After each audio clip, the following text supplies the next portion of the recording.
पण तुम्ही ज्यांच्यासोबत आत्ता चालवताय त्यांना शिवसेना प्रमुख बाळासाहेब ठाकरे यांच्याबद्दल ट्विट करायची लाज वाटावी?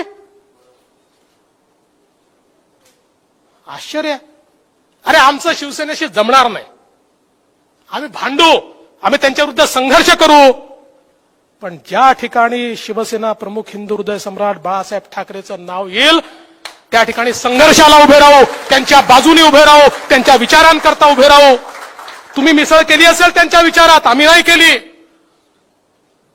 अशा लोकांसोबत ज्यांना तिथे यायची लाज वाटते, ज्यांना ट्विट करायची लाज वाटते, ज्यांना तुम्हाला श्रद्धांजली द्यायची लाज वाटते, अशा लोकांसोबत आणि कोणासोबत? काश्मीरमध्ये जी काँग्रेस गुपकार अलायन्स मध्ये, काय आहे गुपकार अलायन्स? आणि दुसऱ्या कोण? मेहबूबा मुफ्ती. त्या म्हणतात काश्मीरचा झेंडा बहाल झाला नाही तर तिरंगा झेंडा लावू देणार नाही. तिरंगा झेंडा? अरे तुमच्या छातीवर बसून आम्ही तिरंगा लावू. जो तिरंगा लावू देणार नाही त्याच्या छातीवर बसून तिरंगा लागेल. आपल्या फडणवीस साहेबांचं भाषण ऐकून तुम्हाला वाटलं असेल की त्यांना आहे ना स्मृतीभ्रंश झालाय. सर्वसामान्यांच्या भाषेत याला म्हणतात गजनी. गजनी पिक्चर आठवतोय ना, की आपण काय बोलतोय कळतच नाही, आठवतच नाही. अहो, स्वर्गीय हिंदू हृदय सम्राट बाळासाहेब ठाकरेंबद्दल ट्विट केलं नाही काँग्रेस जनांनी असं फडणवीस म्हणतायत. अहो, आमचे अशोक चव्हाण, आमच्या बाळासाहेब थोरात, पृथ्वीराज चव्हाण, मी स्वतः, आम्ही सगळ्यांनी ट्विट केलं बाळासाहेबांबद्दल.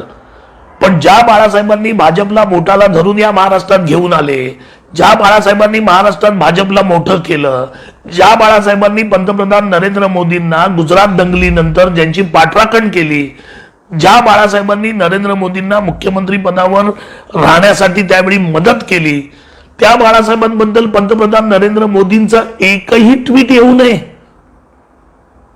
अमित शहाजी, जे.पी. नड्डाजी, कोणाचंच ट्विट नाही.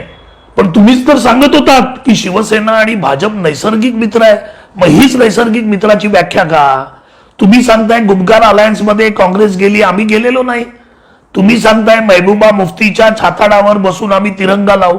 अहो, तुम्ही आता विसरलेले दिसतायत फडणवीस साहेब.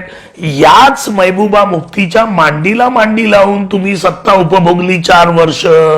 त्यावेळी तुम्हाला वाटलं नाही की या महबूबा मुफ्ती ज्या आहेत, या महबूबा मुफ्ती अतिरेक्यांबरोबर काम करतात आणि ज्या तिरंग्याची गोष्ट करतात, 1% नैतिक अधिकार नाही भाजपला तिरंग्याबद्दल बोलण्याचा. अहो, नागपूर मधल्या RSSच्या मुख्यालयावर 52 वर्ष तुम्ही तिरंगा फडकू दिला नाही. तुम्हाला तर पायऱ्या चढून जाऊन तो तिरंगा लावायचा होता. तुम्ही स्वतः नागपूरमध्ये होतात, मग का नाही लावला? आणि आज तुम्ही सांगताय महबूबा मुफ्तीच्या छाताडावर बसून तिरंगा लावू. अहो, कोणाला तुम्ही फसवताय? आणि ज्यावेळी आमचे पूर्वज काँग्रेसचे इंग्रजांच्या समोर लढून, बलिदान देऊन, रक्त सांडवून स्वातंत्र्य मिळवण्याचा प्रयत्न करत होते, त्यावेळी तुमचे RSS, जनसंघ आणि भाजपचे पूर्वज इंग्रजांना मदत करत होते. हे विसरलात का? त्याच्यामुळे स्वातंत्र्य, तिरंगा या गोष्टीबद्दल तुम्ही न बोललेलं बरं. म्हणून माझं सांगणं आहे की तुम्ही आता खरं बोलायला शिका फडणवीस साहेब.